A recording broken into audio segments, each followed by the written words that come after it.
بسم اللہ الرحمن الرحیم۔ اللہ کے حضور دعا کرو، التجا کرو اور اللہ سے مدد مانگو۔ وہ بلاؤں کے رخ کو موڑ دے گا، وہ مصیبتوں کے رخ کو پلٹ دے گا تمہاری جانب۔ لیکن جب تم یہ مزاج نہیں رکھو گے تو مصیبتوں پر مصیبتیں آتی رہیں گی۔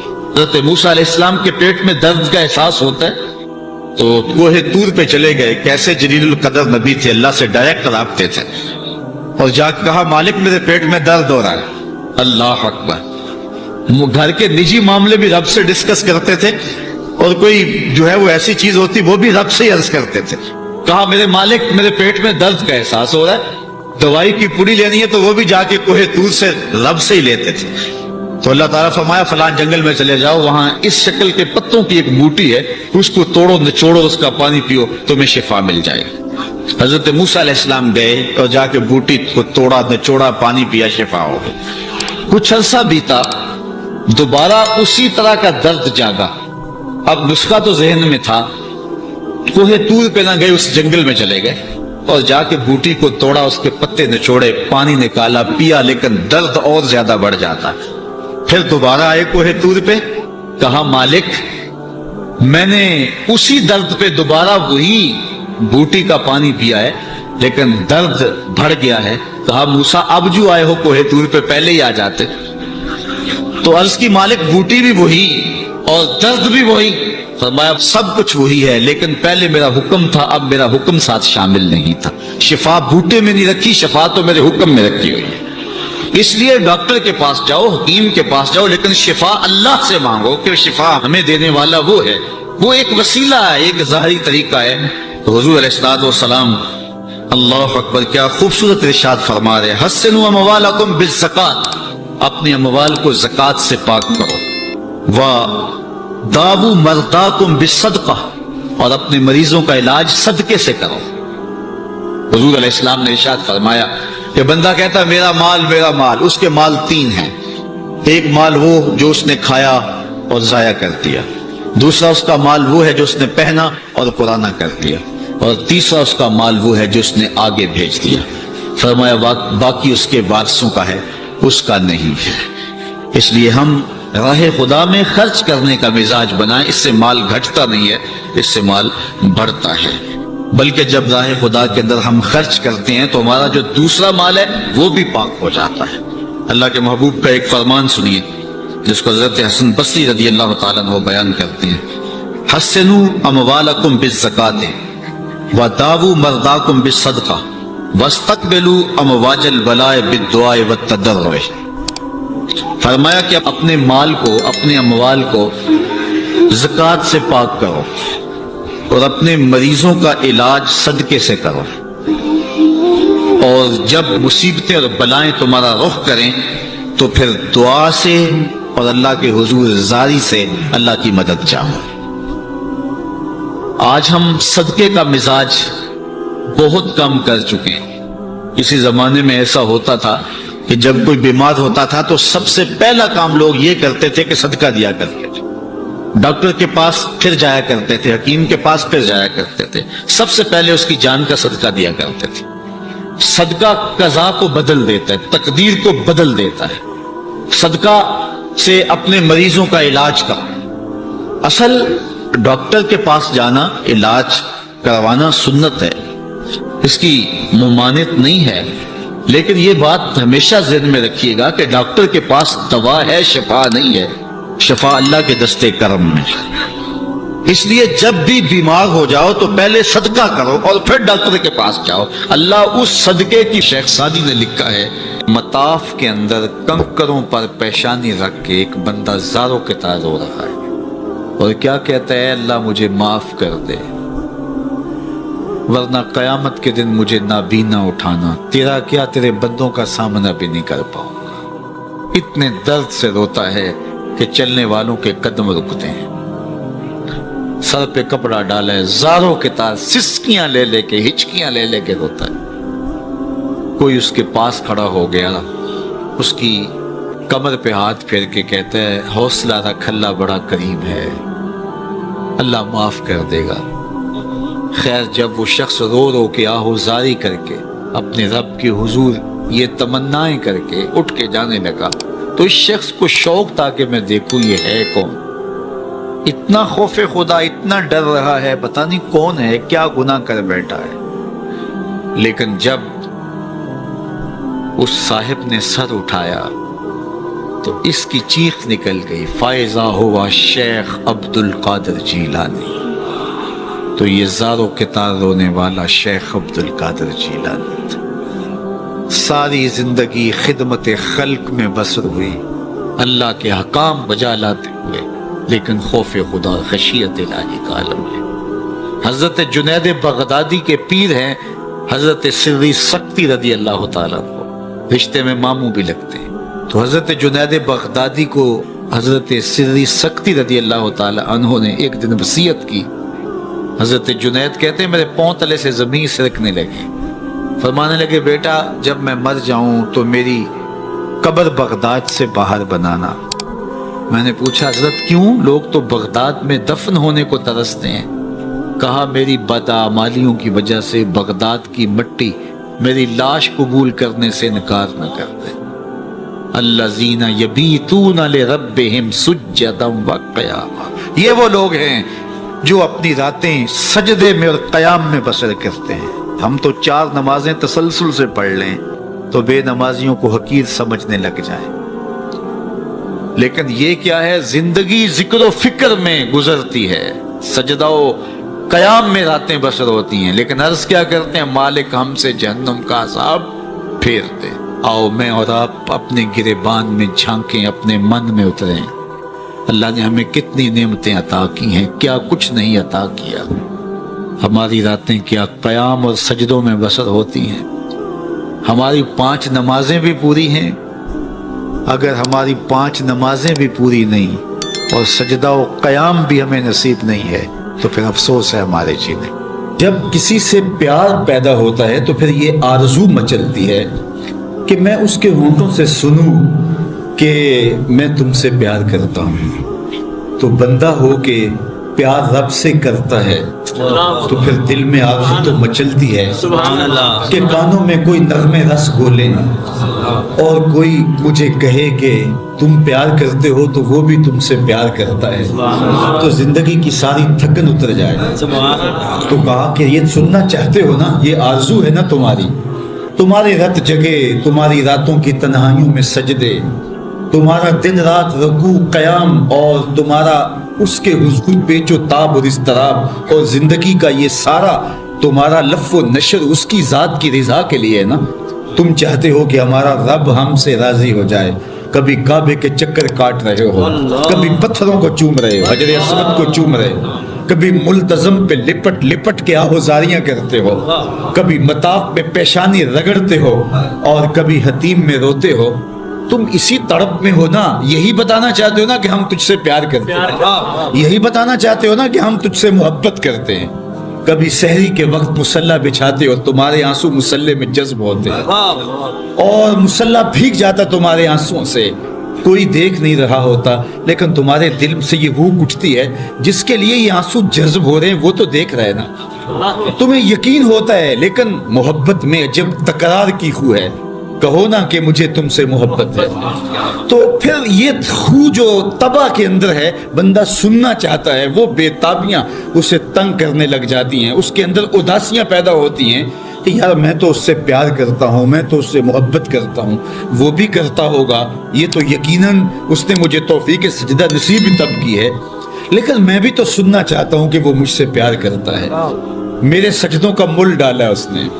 اگر میں گلی گلی کی خاک چھانی اور نگر نگر گھوم کے اس کے حرم کے چکر کاٹے اور دیوانہ وار گھوما تو وہ بھی تو کہے مجھے تیرے چکر عاشق زار نظر آ رہے ہیں اور میں تجھے پسند کرتا ہوں، تو چکر کاٹ رہا ہے، میرے حرم کا طواف کر رہا ہے، میں تیرے اوپر رحمتیں نچھاور کر رہا ہوں، تو سننا چاہتا ہے بندہ کہ وہ بھی کہے کہ ہاں تیری محبت قبول ہوئی، تیری محبت مراد کو پہنچی۔ تو آواز آئی تم یہ چاہتے ہو نا کہ وہ بھی تم سے محبت کا اظہار کرے اور اعلان کرے اور اس کی محبت کا تمہیں یقین تو ہے لیکن وہ مزید جو ہے وہ اذعان و یقین کے سانچے میں ڈھل جائے، تو کہا کہ یہ اگر تم چاہتے ہو تو تم ایک طریقہ بتاتا ہوں، تم محبت کا جواب چاہتے ہو تم ان سجدوں کا جواب چاہتے ہو، تم طواف اور ان چکروں کا جواب چاہتے ہو، تو تمہیں بتاتا ہوں میرے رسول کی چوکھٹ پہ آؤ اور ان کی اتباع کرو، ان کی اتباع کرو۔ تم نکلے تو محبت کرنے تھے، تم عاشق زار بنے تھے، لیکن یحببکم اللہ، وہ خدا ہو کہ تم سے محبت کرے گا۔ اچھا، یہاں میں ایک اور جملہ کہنا چاہوں گا، اور وہ یہ کہ یہاں ذکر کیا گیا حضور کی اتباع کا، تو اتباع سے قبل بھی محبت، اتباع کے بعد بھی محبت۔ قل ان کنتم تحبون اللہ فاتبعونی یحببکم اللہ، یعنی اتباع سے پہلے بھی محبت، اتباع کے بعد بھی محبت۔ تو کوئی اتباع لالچ میں بھی ہوتی ہے، کسی غرض میں بھی ہوتی ہے کہ میں اس کی بات مانوں تو مجھے یہ ملے گا، لیکن کہا کہ تم نے میرے رسول کی اتباع ایسی کرنی جس کے آگے بھی محبت ہو، جس کے پیچھے بھی محبت ہو۔ جب تم محبت کے دائرے میں رہ کے اتباع اور فرما برداری اور انقیاد اور اطاعت کے زمرے میں آ جاؤ گے تو پھر تم تو نکلے تھے رب سے پیار کرنے کے لیے، لیکن وہ رب ہو کے خود کہتا ہے میں اب تم سے پیار کرتا ہوں، اور درمیان میں اتباع میرے حضور کی آئی۔ یہ مائک جس کمپنی نے بنایا ہے، جب ہم مارکیٹ سے خرید کے لائے تھے تو اس کے ساتھ ایک چھوٹی سی بک بھی آئی تھی جس میں یہ بتایا گیا تھا کہ اس کو ہم نے استعمال کیسے کرنا ہے، خرابی کی صورت میں اس کی اصلاح کیسے ہوگی، اور اگر اس کے مطابق ہم اس کو استعمال کریں، جس طرح کی بیٹری اس کے اندر آنی چاہیے تو وہ ڈالیں گے تو دیر تک اس کے فوائد اور ثمرات حاصل کرتے رہیں گے۔ لیکن اگر ہم اس کتاب کو جو اس کے ساتھ ہمیں ملی تھی، جس کمپنی نے اسے بنایا ہے، تو اس کا طریقہ استعمال ساتھ بتایا ہے، اس کتاب کو پھاڑ کے پھینک دیں گے یا اس کو لپیٹ کے کہیں اونچی جگہ پہ رکھ دیں گے اور اس کو اپنی مرضی سے چلانا چاہیں گے تو پھر اپنی مرضی سے ہم اس سے فائدہ حاصل نہیں کر پائیں گے۔ تھوڑا وقت فائدہ حاصل ہوگا لیکن نتیجہ کچھ بھی نہیں ہوگا۔ تو جو کمپنی کوئی چیز تیار کرتی ہے تو اس کا طریقہ استعمال بھی ساتھ چھوٹی سی بک کی صورت کے اندر آپ کو دیتی ہے۔ تو جس مالک نے حضرت انسان کو بنایا ہے اس نے ساتھ کتاب اللہ کو بھی بھیجا ہے، اس کو پڑھتے جاؤ اور اپنی زندگی کو سنوارتے جاؤ، اس کے مطابق زندگی گزاریں گے تو زندگی سوکھی ہوگی، اور اگر زندگی اپنی خواہش پہ گزاریں گے اور غلاف میں لپیٹ کے قرآن مجید کو اوپر رکھ دیں گے اور وہاں سے دیکھ کر کے اس کو آپریٹ نہیں کریں گے اس جسم کو، تو پھر نتیجہ وہی ہوگا جو عمومی طور پہ متوقع ہے۔ تو اس لیے التمسک بکتاب اللہ، اللہ کے بتائے ہوئے طریقہ حیات کے مطابق زندگی گزارنا ہو تو قرآن مجید کے بغیر ایک قدم بھی نہیں چلا جا سکتا۔ گر تو می خواہی مسلمان زیستن، نیست ممکن جز با قرآن زیستن، اگر تو مسلمان بن کے جینا چاہتا ہے تو قرآن مجید کے بغیر ایک قدم بھی نہیں چل سکتا۔ تو اس کتاب کے ساتھ تمسک اختیار کرنے کی تلقین کی۔ اللہ کے محبوب نے ارشاد فرمایا کہ میں تمہارے اندر دو بھاری چیزیں چھوڑ کے جا رہا ہوں، ان کو مضبوطی سے تھام لو گے تو کبھی گمراہ نہیں ہوگے۔ اولہما کتاب اللہ، ان میں سے پہلی چیز اللہ کی کتاب ہے، فیہ الہدی والنور فخذوا بکتاب اللہ واستمسکوا بہ، اس میں ہدایت ہے، روشنی ہے، اس کو مضبوطی سے پکڑ لو، اچھی طرح سے تھام لو، تم گمراہ نہیں ہوگے۔ یار جو شخص نابینا ہے اسے کیا پتا کہ یہ پھولوں کی بہاریں کیا ہوتی، جو پیدائشی نابینا ہے اسے کیا پتا ہے کہ آسمان پر بزم کواکب کے رنگ کیا ہے، اسے تتلی کے پروں میں قدرت کی سنائی کا کیا اندازہ ہو سکتا ہے، اسے مور کے پروں میں رنگوں کی مینا کاری کا کیا اندازہ ہو سکتا ہے، اسے پھوٹتے جھرنوں، بہتی ندیوں اور کوسے قضا کی رنگینی اور دھنک کی شوخیوں کا لطف کیسے نصیب ہو سکتا ہے، اس کو کیا پتا حسن کیا ہوتا ہے، اس کو کیا پتا جمال کیا ہوتا ہے۔ اسی طرح جس کے دل کی آنکھ اندھی ہے اسے کیا پتا ہے کہ جمال خدا کیا ہوتا ہے، اسے کیا پتا ہے کہ سجدے کی لذت کیا ہوتی ہے، اسے کیا پتا ہے رکوع اور قیام کا مزہ کیا ہوتا ہے، اسے کیا پتا ہے کہ روزے کا سرور کیا ہوتا ہے۔ تو اگر ہم اپنے دل کے میل اتاریں گے تو دل کی آنکھیں کھلیں گی، تو پھر زندگی کا لطف آنا شروع ہوگا، پھر پتہ چلے گا اسلام کیا ہے، پھر پتہ چلے گا دین کیا ہے۔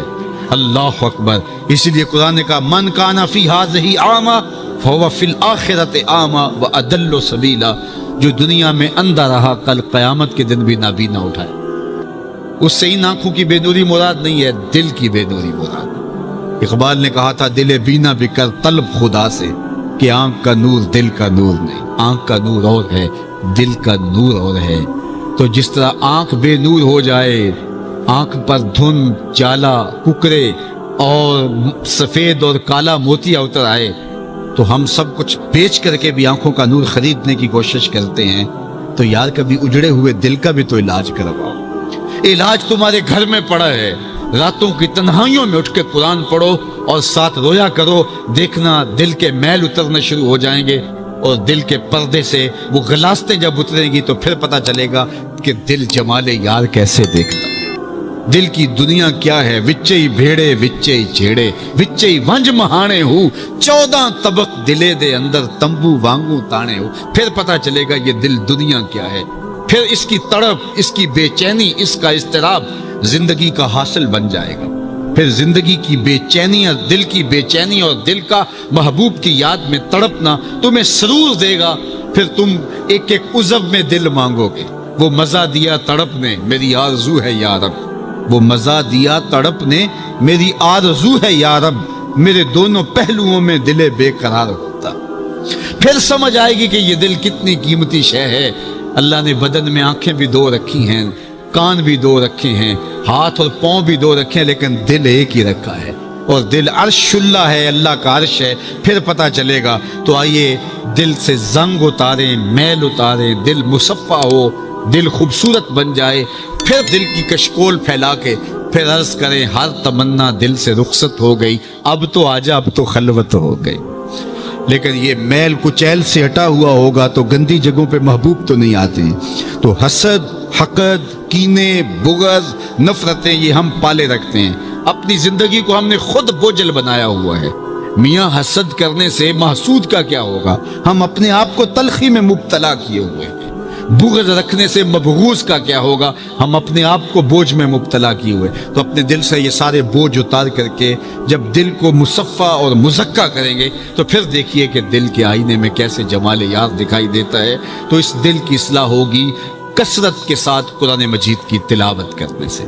تو راتوں کی تنہائیوں میں اٹھ کے قرآن پڑھو، دیکھنا کہ کیسے دل کے زنگ اترتے ہیں۔ بعض لوگ بڑی عجیب خبر سناتے ہیں، میاں تمہیں کیسے پتا؟ وہ کہتا ہے میں رات اچانک نیند نہیں آ رہی تھی تو ایک چینل کھولا تو اس میں یہ خبر چل گئی تھی۔ تو میں نے کہا تجھے نیند نہیں آ رہی تھی، تو نے چینل کھولا، کاش تو قرآن کھول کر بیٹھ جاتا، تجھے وہ دکھائی دیتا کہ تیرا اندر تیرا باہر روشن ہو جاتا۔ تو راتوں کی تنہائیوں میں اٹھ کے قرآن مجید پڑھنے کا مزاج پیدا کریں، اپنی صبح کا آغاز قرآن مجید کی تلاوت سے کریں، اپنے دن کو سمیٹیں، سونے کی تیاری کریں، سورہ ملک سے اپنے معاملات کو سمیٹیں۔ یہ چند دن کر کے دیکھ لیں۔ اور اگر آپ کو معاشی مسائل ہیں، مشکلات ہیں، تو سورہ واقعہ اس کے لیے اکسیر ہے۔ صرف 3 رکوع ہیں، اتنی اکسیر کہ جس کی زندگی میں سورہ واقعہ آ گئی وہ مشکلات میں مبتلا نہیں ہوتا، اللہ اس کے لیے رزق کے دروازے کھول دے۔ مدینے کی گلی سے میرے حضور کا گزر ہوا، ایک ایسا مکان بن رہا تھا جس طرز کے مکان کو حضور پسند نہیں کرتے۔ تو پوچھا یہ کس کا مکان ہے؟ کہا فلاں انصاری کا۔ حضور گزر گئے، کسی نے اس کو جا کے بتایا حضور تیری گلی سے گزرے تھے، تیرے مکان کو دیکھا، شاید حضور کو پسند نہیں آیا۔ چہرہ بتا رہا تھا حضور کا کہ تیرا مکان اچھا نہیں لگا۔ انہوں نے کدال لیا اور مکان زمین کے برابر کر دیا۔ چند دن کے بعد حضور کا پھر گزر ہوا تو دیکھا کہ مٹی کا ڈھیر پڑا ہوا ہے، ملبہ پڑا ہوا ہے۔ کہا اس شخص کو بلاؤ، بلایا گیا، کہا میں گزرا تھا، تیرا مکان بن رہا تھا، اب مٹی کا ڈھیر پڑا ہے۔ حضور میں نے گرا دیا۔ فرمایا کیوں؟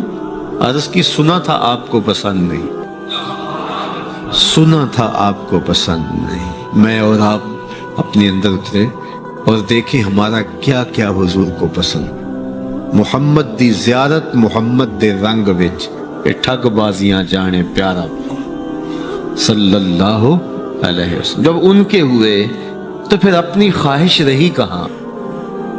اپنی رضا کو محبوب کی رضا میں فنا کر دینے کا نام ہی تو محبت ہے۔ تیرے ہندیاں سندیاں محبوبہ، میں کافر ہواں جے میں ہواں، اپنی نفی کرنے کا نام ہی تو محبت ہے۔ لیکن میں اپنی خواہشات کا پتلا ہوں اور عاشق رسول بھی ہوں، کیسی عجیب کہانی ہے۔ میں اپنی آرزوؤں کا بندہ بھی ہوں اور عاشق رسول ہوں، کیسی عجیب کہانی ہے۔ جب ان کے ہو گئے پھر اپنا کچھ نہ رہا۔ محبوب کی رضا میں اپنے آپ کو گم کرنے کا نام محبت ہے۔ جب ان کے ہوئے تو پھر زندگی کا جمال، زندگی کا نور نصیب ہوا، زندگی کی حقیقتیں ہاتھ آ گئی۔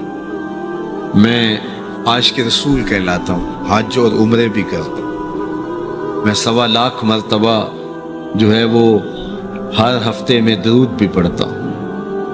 میں محفل میلاد کرواتا ہوں، پوری دنیا کے نعت خواں جمع کرتا ہوں، لیکن حضور کی سنت چہرے پہ سجانے کی توفیق نہیں ہے۔ مجھے حضور علیہ الصلوۃ والسلام کے بتائے ہوئے طریقے کو اختیار کرنے کی ضرورت نہیں ہے۔